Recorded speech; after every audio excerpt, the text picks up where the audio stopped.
Hey guys, welcome back to WheelSpin, where we bring the sickest cars from the streets straight to your screen. I know you recognize this right here.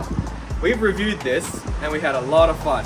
And today, well, we're back here at Revhigh Tuning Solutions. And why do you ask? Well, we're here because now the owner didn't know, we didn't know, and Revhigh themselves didn't know, but when they tuned this car, this thing had a massive boost leak.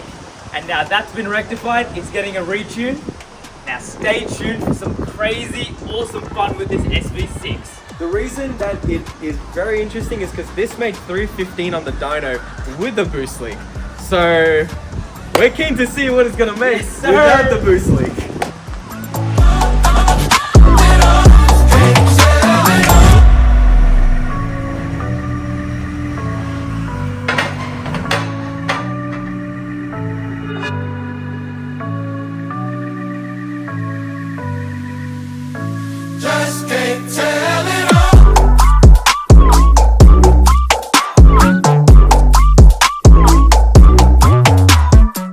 So I know a lot of you guys that watch our videos wonder, when you guys take your cars to the tuners, right? They sit inside with their laptops, they do a few dyno runs, but what really happens behind the scenes? How do they actually extract power out of these cars? So I have Alan here from Revhigh Tuning Solutions. Thank you for having us today, appreciate it. We just want to sort of get a glimpse of behind the scenes in terms of what you actually do to extract power out of these SV6s, even if it's just an OTR. Yeah. Obviously this one's a bit of a higher bit more, yeah. So yeah, exactly what do you do with the laptop and within each dyno run that sort of maps it out? So any of these V6s, like the first V6, like 04, so that was the Alloy Tech that had like the first rendition of the Bosch ECU that controlled these. As they've gotten more advanced, the Bosch was like ditched at the end of 2011. Like GM went to the E39A and then later the E39B, which is like a better ECU in a lot of ways. So like really depending on which one, like we're talking about tuning, like the tuning aspect or how to tune it changes. So like they're all torque based, which is different than tuning like an LS1 or an LS3. Yeah. With these ones in particular, when like you're planning out your mods, when you're planning out like everything you want to do, these are very sensitive like to changes. So if you've got an OTR and you've tuned it for that and then you put high flow cats on later, your fuel trims will be out. So for me as a tuner, I'm looking at a lot of different aspects of the tune. I'm looking at like your fuel trims and that's often controlled with your MAF like tables or your speed density tables. These do have speed density tables that do need to be tuned. You've also got the torque based element of these ECUs that have to be tuned.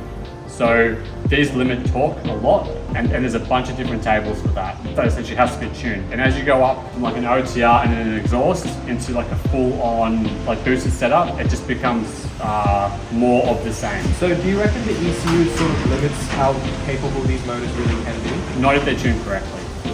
So it's a really good ECU and there are standalone like options for this ECU now. In America, there's a lot of these ECUs being used in engine swaps in like Miatas and stuff like that. Oh right, okay. Yeah, so it's really like it is a really good engine. This one has a single port out of each header, like I should say head. So like the older rendition of this motor was the LLT. That still had an extractor type out of each head. These don't. Like for me as a tuner, I'm looking like I turn off everything I can, your oxygen sensors, and I put my own one underneath usually. Yeah. I turn off the MAF and then like I tune the speed density side of things. And like when that's all correct, that's why the dyno is so handy. Yeah. Because I can get like 5,000 RPM, high load, like low load. I can get, you know, like 1,000 RPM, high load, low load. So like just imagine this huge, like a 3D table. Yeah. Of your RPM. Let's say this one goes to 7,000 RPM. So like that's your 7,000 RPM axis. And then you've got your load axis. And load depends on what you're tuning. On this, it's volumetric efficiency is the first thing I do. And that's off your map sensor. These have a correction on the map sensor and the oxygen sensors. But if you turn that off in the tune, and then you use your sensor on the car, you see what the error is.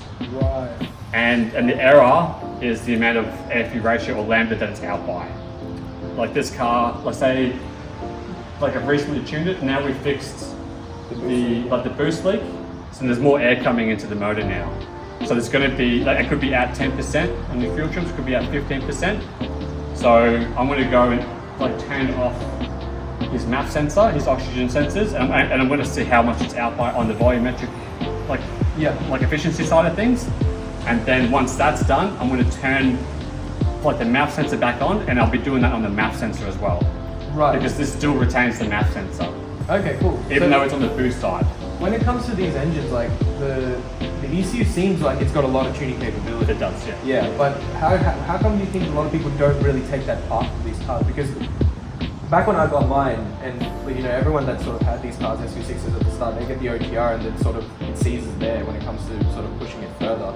But how come do you think how come there's not many tuning options sort of common in the market with cars now? I think it comes down to with these, there's a V8 option, obviously. Yeah. So a lot of people look at it, oh, I could go and spend X amount on this, or I could like trade the car in like for a V8. So there's always that sort of mentality.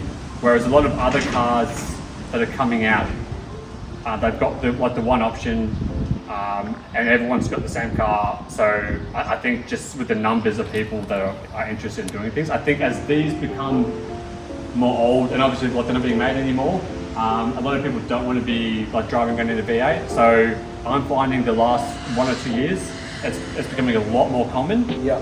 A lot of tuners are learning how to tune these now. If you tune these like you tune a V8, it's no good. You'll have endless dramas, and I do fix a lot of those sort of cars that come in. They've got some tune on it, and it sort of looks okay, but like it's knocking off its brains, or it's got the incorrect fuel mixtures and stuff like that. Yeah. So I'm fixing a lot of those, but I am finding recently that the quality of the tunes from a few other workshops that I've seen, it's getting better. So I think they're getting to the point where I think like maybe there's a lot of queries from V6 owners. Yeah. And now they're actually taking the time to sit down and learn how to like tune a torque-based V6. If you are going to get into tuning, I'd recommend, I think this one has like a steep learning curve. Right. Whereas some cars have a much easier learning curve, especially like if you're starting off with like a car that has a Haltech in it. Yeah. Or some other car that's a bit easier, or like a V8, they're relatively straightforward to tune. Fair enough. Cool. All right, so with all that information, as you can see, Alan knows what he's doing. So we're gonna see if this thing can make more than the previous dyno figure with the boost leak. So let's continue this journey and see how it goes. Good luck.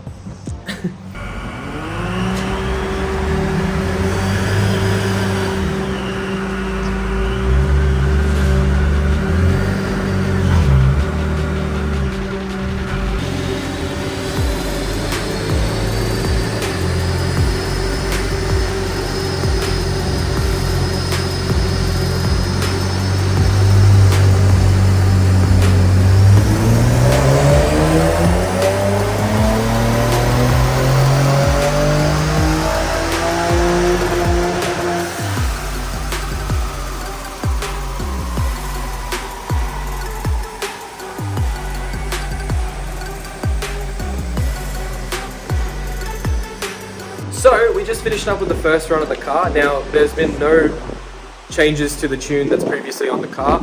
We're excited to see how much further we can push it after the map.